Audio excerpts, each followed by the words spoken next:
A paz do Senhor, meus irmãos, com muita alegria que eu venho através desse vídeo aula por mais uma vez, poder adentrar a sua casa, trazer vida, trazer conhecimento para que vocês sejam enriquecidos pela palavra do Senhor. Amém?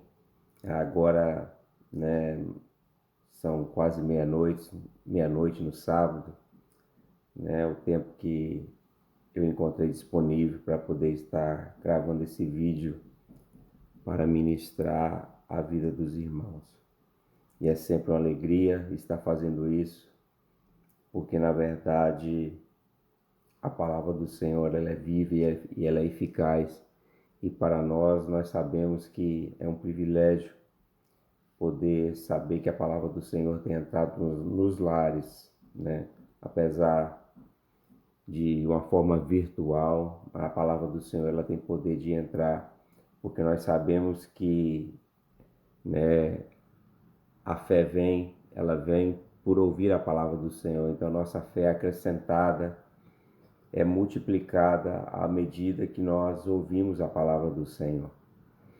E como os irmãos já sabem, todo esse trimestre estamos estudando sobre a carta de Paulo aos Efésios, e especificamente nesta lição de número 11, estaremos ministrando e falando sobre os atributos da unidade da fé: humildade, mansidão e longanimidade. Atributos da unidade da fé, e quais são as virtudes que eu necessito para ter unidade da fé? Humildade, mansidão e longanimidade. Amém? O textual ele diz assim: rogo-vos, pois, eu, preso do Senhor, que andeis como é digno da vocação que foste chamado. Está baseado aqui no livro de Efésios, capítulo 4, versículo 1 e 2. A verdade prática diz assim: a unidade na igreja depende que os crentes evidenciam no cotidiano a humildade, a mansidão e a longanimidade. A leitura bíblica em classe, como já temos falado, está no capítulo 4 de Efésios. Estaremos lendo 4 versículos e depois também livro de Colossenses, capítulo 1, versículo de 9 ao 12. Diz-nos assim a palavra do Senhor: rogo-vos, pois, eu, preso do Senhor, que andeis como é digno da vocação por que fostes chamados, com toda humildade e mansidão, com longanimidade, suportando-vos uns aos outros em amor, procurando guardar a unidade do Espírito pelo vínculo da paz. Há um só corpo e um só Espírito, como também foste chamado em uma só esperança da vossa vocação. Colossenses: por esta razão, nós também, desde o dia em que ouvimos, não cessamos de orar por vós e de pedir que sejais cheios do conhecimento da sua vontade, e em toda sabedoria e inteligência espiritual, para que possais andar dignamente diante do Senhor, agradando-lhe em tudo, frutificando em toda boa obra e crescendo no conhecimento de Deus, corroborados em toda a fortaleza, segundo a força da sua glória, em toda paciência e longanimidade com gozo, dando graças ao Pai que nos fez idôneos para participar da herança dos santos na luz. Amém? Então, irmãos, essa leitura inicia, o apóstolo Paulo, na verdade, dizendo esta palavra: rogo-vos. Então, nós vemos o apóstolo Paulo fazendo esse apelo. Rogar é fazer um apelo, é pedir, que andeis como é digno da vossa vocação, ou da vocação com que fostes chamados. Então, irmãos, em primeiro lugar, o apóstolo Paulo, ele chama a atenção dos irmãos ali na igreja de Éfeso, né, para que eles pudessem andar, né, de acordo com aquilo que eles foram chamados. Então, eu entendo que, né, aplicando para os nossos dias atuais, eu e você, nós que temos uma vocação em Deus, porque nós sabemos que outrora estávamos longe, estávamos distantes, estávamos perdidos, mas o Senhor, Ele nos chamou, Ele não somente nos chamou, mas Ele nos vocacionou, né, para o seu serviço, para a sua obra, para se relacionar com Ele. E na verdade, né, o que o apóstolo Paulo faz menção aqui, né, para que nós possamos, na verdade, evidenciar, né, essa vocação, esse chamado. De que forma? Da maneira que nós, né, devemos andar, né? Ele deixa claro que um dos métodos, uma das maneiras que nós poderemos evidenciar, né, tornar evidente a presença de Cristo, a presença de Deus, né, na nossa vida, isso vai demonstrar da maneira que nós andamos, da maneira que nós vivemos, da maneira que nós nos relacionamos uns com os outros. Então ele coloca em evidência, né, eu preso do Senhor, que andeis como é digno da vocação com que foste chamados. Então precisamos entender, irmãos, que uma vez que fomos transformados pelo Senhor, uma vez que o Senhor, na verdade, né, nos encontrou por causa da sua misericórdia, né, porque por causa do seu amor, porque a Bíblia fala que ele nos amou antes da fundação do mundo, né? Não tem nada a ver comigo, é ele, irmãos, que nos escolheu, é ele que nos separou. Então, se ele fez isso um dia, nós precisamos andar de forma digna, né, da nossa vocação, daquilo que realmente ele nos chamou, não somente para fazermos, mas para sermos no nosso dia a dia, porque é através daquilo que nós somos que as pessoas à nossa volta serão impactadas pelo nosso testemunho, pela nossa vida, né?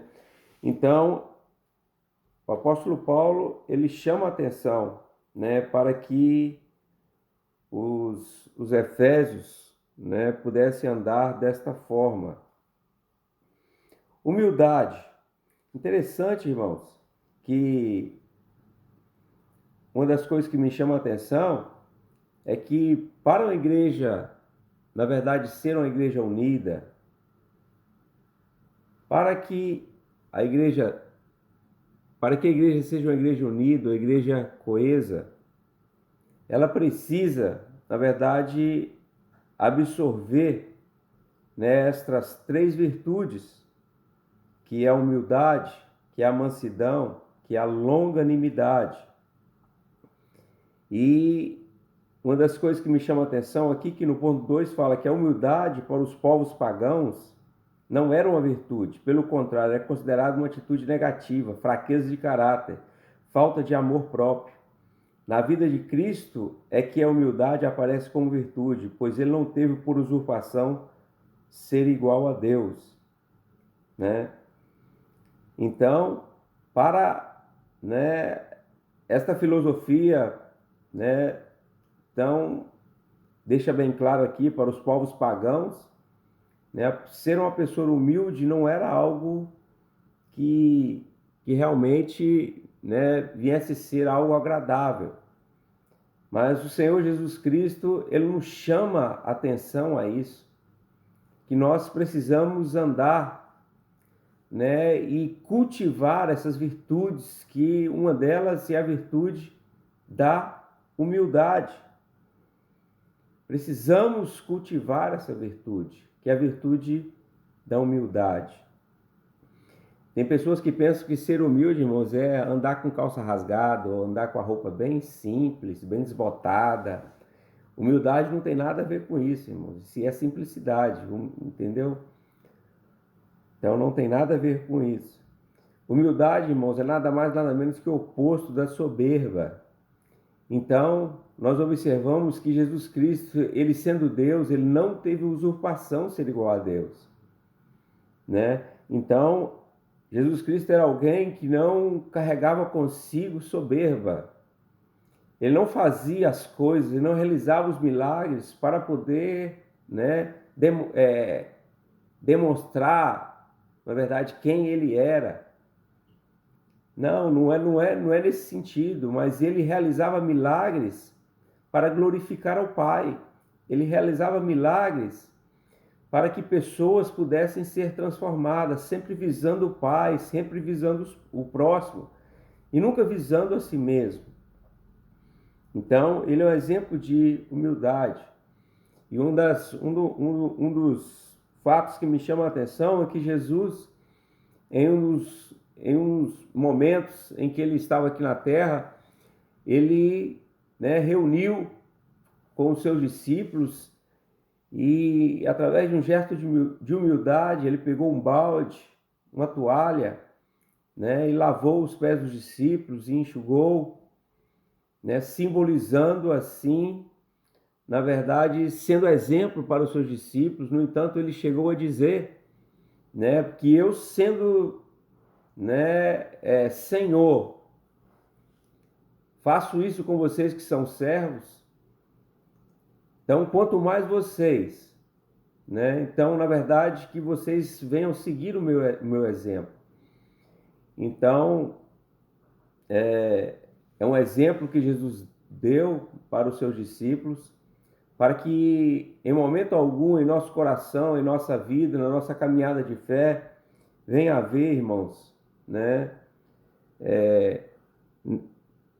venha haver qualquer tipo de sentimento, né, que venha a ser contrário ao sentimento da humildade, né, e que possamos ser pessoas humildes e humildes de coração.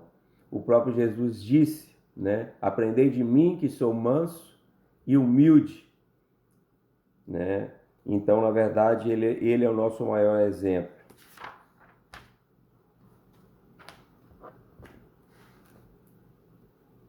E a segunda virtude, irmãos, é a virtude da mansidão.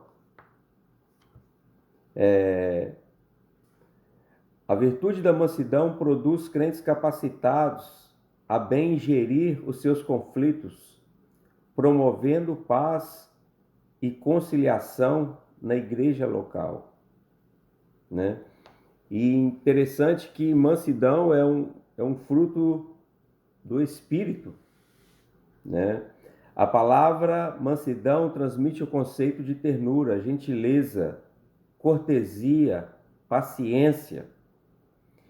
Irmãos, ser manso nos dias atuais não é nada fácil. Ser manso nos dias atuais é complicado, ainda mais vivendo um tempo onde as pessoas, né, muitas vezes estão estressadas. Se está trabalhando, está estressado. Se está dentro de casa, está estressado. Então, está complicado. Então, precisamos pedir ao Senhor que o Senhor multiplique em nós, né, a mansidão, para que, né, possamos sermos exemplo de Cristo em tudo. Aprendei de mim que sou manso e humilde de coração. Então, a palavra mansidão significa ternura, gentileza, cortesia, né? Então, irmãos, coisa boa, coisa maravilhosa, né, é quando os frutos do Espírito, né, estão fundamentados na nossa vida e a gente vai sendo aperfeiçoado por Deus, né, em diversas áreas. Porque ser manso, irmãos, quando tudo vai bem, é muito fácil. Mas eu quero ver nós sermos mansos quando alguém nos fere. Quero ver sermos mansos quando alguém nos calunia. quando alguém fala mal de nós, né, nos acusa de algo que muitas vezes nós não fizemos, e a palavra do Senhor nos chama a sermos pessoas mansas. Não quando tudo vai bem, mas nos momentos de aflições, nos momentos onde muitas vezes somos perseguidos. E o próprio Jesus Cristo, ele foi o exemplo de mansidão. Existem duas pessoas que nos chamam a atenção na palavra do Senhor acerca dessa virtude, que na verdade são Moisés e Jesus Cristo.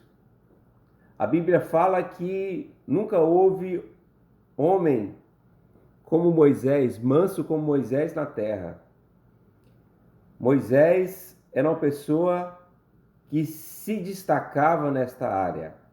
São qualidades necessárias, irmãos, para não somente todos os irmãos, mas também principalmente para um líder, como Moisés, um homem que carregou aí,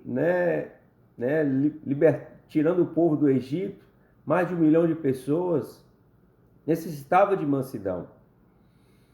E uma das coisas que me chama a atenção é que em um dos momentos em que Moisés conduziu o povo do Senhor, à terra de Canaã, a palavra do Senhor no livro de Números, capítulo 12, que houve um determinado momento que Miriam e Arão se levantou contra Moisés, o acusando,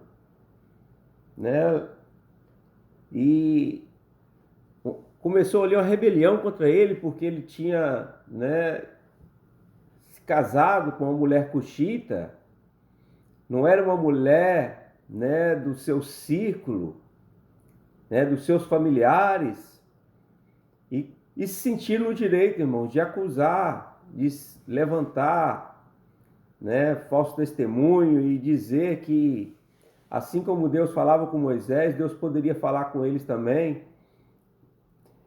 Então, a Bíblia fala que Moisés não foi um homem assim que se levantou e, entendeu, brigou, caiu na peleja. Não, mas quem defendia ele era o próprio Deus.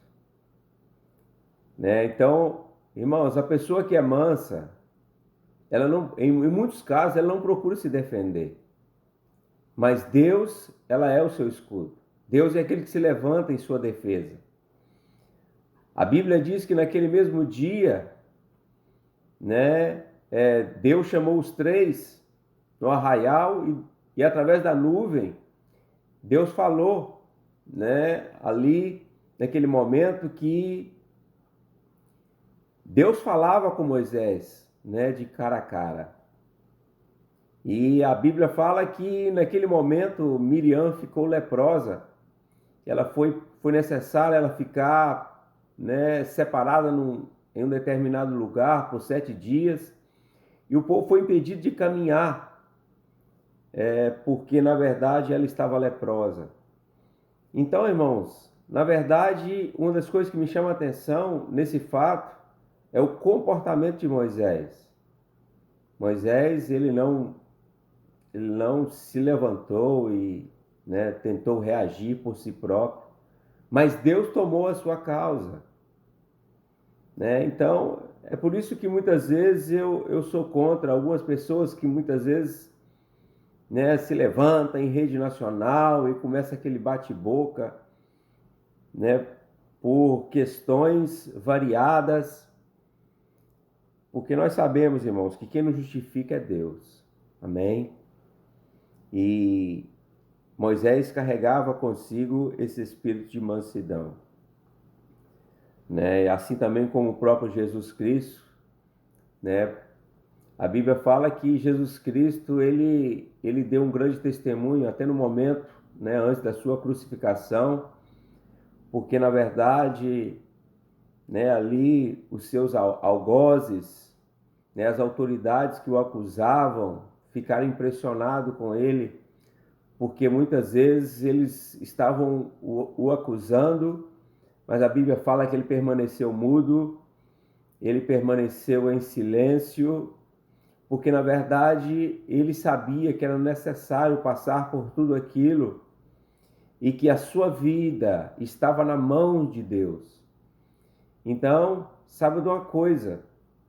Nós, na nossa caminhada de fé, nós precisamos pedir ao Senhor para que o Senhor multiplique em nós a mansidão, para que nos momentos de aflições, nos momentos de tribulação, nos momentos onde muitas vezes somos acusados, né, muitas vezes de forma injusta, que nós possamos ter o equilíbrio em Deus, porque mansidão é ser uma pessoa equilibrada, né? Termos o equilíbrio em Deus, sabendo que Deus, irmãos, é aquele que defende a nossa causa. Amém?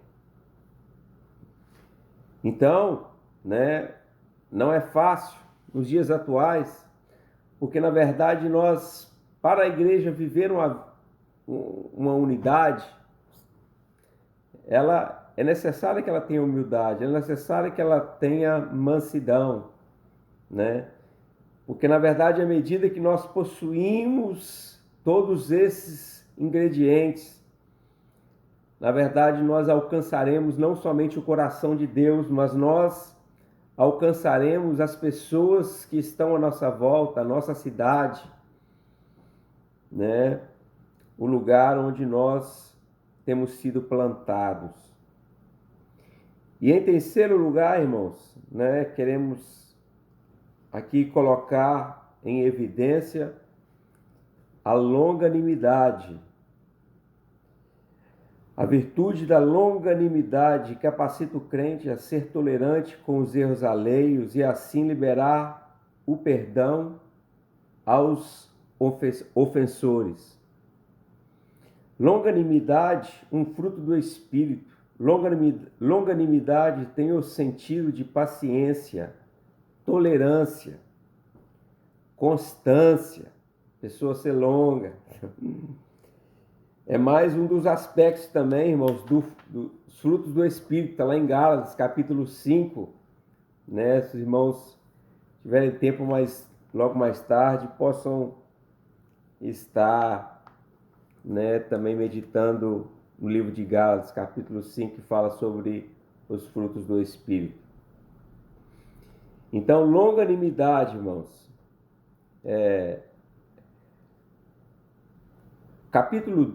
Ponto 2 fala assim: suportando-vos uns aos outros durante a nossa jornada cristã, nos deparamos com múltiplas situações de hostilidades. São nesses momentos conflituosos na igreja que devemos suportar uns aos outros em amor.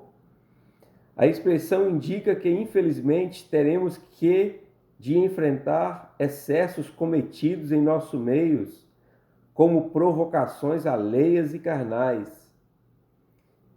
Estas são comparadas a um fardo que devemos suportar por meio da prática do amor, né? Então, irmãos, muitas vezes, né, nós sabemos que a Bíblia nos fala acerca de suportarmos uns aos outros.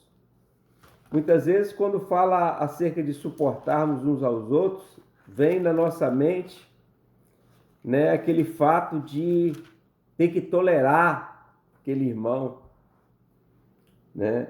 Mas, na verdade, o sentido da palavra, quando a Bíblia fala em tolerância, irmãos, é bem diferente. Livro de Colossenses, capítulo 3, né, versículo 13, diz-nos assim, 12, diz-nos assim: revesti-vos, pois, como eleitos de Deus, santos e amados, de entranhas misericórdias, de benignidade, humildade, mansidão, longanimidade, suportando-vos uns aos outros e perdoando-vos uns aos outros. Se algum tiver queixa contra outro, assim como Cristo vos perdoou, assim também fazei vós também, né? Então, na verdade, irmãos, o Senhor Jesus Cristo, né, por intermédio, né, do apóstolo Paulo, das suas cartas, ele nos chama, irmãos, a trocar o nosso guarda-roupa, né, a tirar as roupas velhas e colocar roupas novas, né? Então, na verdade, isso é uma alusão, irmãos, ao velho homem e ao novo homem. Nós precisamos jogar fora a ira, a cólera, né? Todo sentimento jaccioso, todo sentimento que vem, né, do homem carnal. E a Bíblia nos chama a nos revestirmos do homem espiritual. Se nós vivemos em espírito, precisamos também andar em espírito. E a palavra do Senhor, ela é enfática em dizer que nós precisamos suportarmos uns aos outros, perdoando uns aos outros. Suportar aqui não é no sentido de tolerar, irmãos, né? Mas suportar aqui é no sentido, né, de auxiliar o irmão, suportar no sentido de auxílio, né? É como alguém que necessita de algo para permanecer de pé, então aquilo é o seu suporte para poder estar de pé. Então o suporte aqui é nesse sentido, né? Ser um auxílio para o irmão, né? Suportando ele, né, no momento que ele estiver passando por problemas, dificuldades, dando suporte necessário à vida dele, orando por ele. Se ele está necessitando, né, de algo financeiro, muitas vezes, né, nós sabemos que nós não temos muito, mas aquilo que a gente tem, a gente pode auxiliar os irmãos, né, e assim caminhando, suportando uns aos outros em Cristo Jesus, dando o auxílio necessário uns aos outros. Porque quando nós fazemos isso, irmãos, nós estamos, né, dando suporte uns aos outros. E, ao mesmo tempo, irmãos, o Senhor está trabalhando em nós. Porque, na verdade, quando nós auxiliamos as outras pessoas, muitas vezes Deus está trabalhando em nós, né? E uma das coisas que me chama a atenção é que nós, muitas vezes, na nossa caminhada de fé, nós queremos que as pessoas façam boas coisas para nós, mas o próprio Jesus disse: se você quer que alguém faça boas coisas para você, né, então faça isso primeiro você aos outros, né? Então, quer dizer, plante primeiro para que depois você possa colher. Então, irmãos, precisamos suportarmos, sermos um suporte para a vida dos nossos irmãos. Apesar que não é fácil muitas vezes, né? A expressão indica que, infelizmente, teremos de enfrentar excessos cometidos em nosso meio, como provocações alheias e atitudes carnais. Muitas vezes a gente, né, irmão,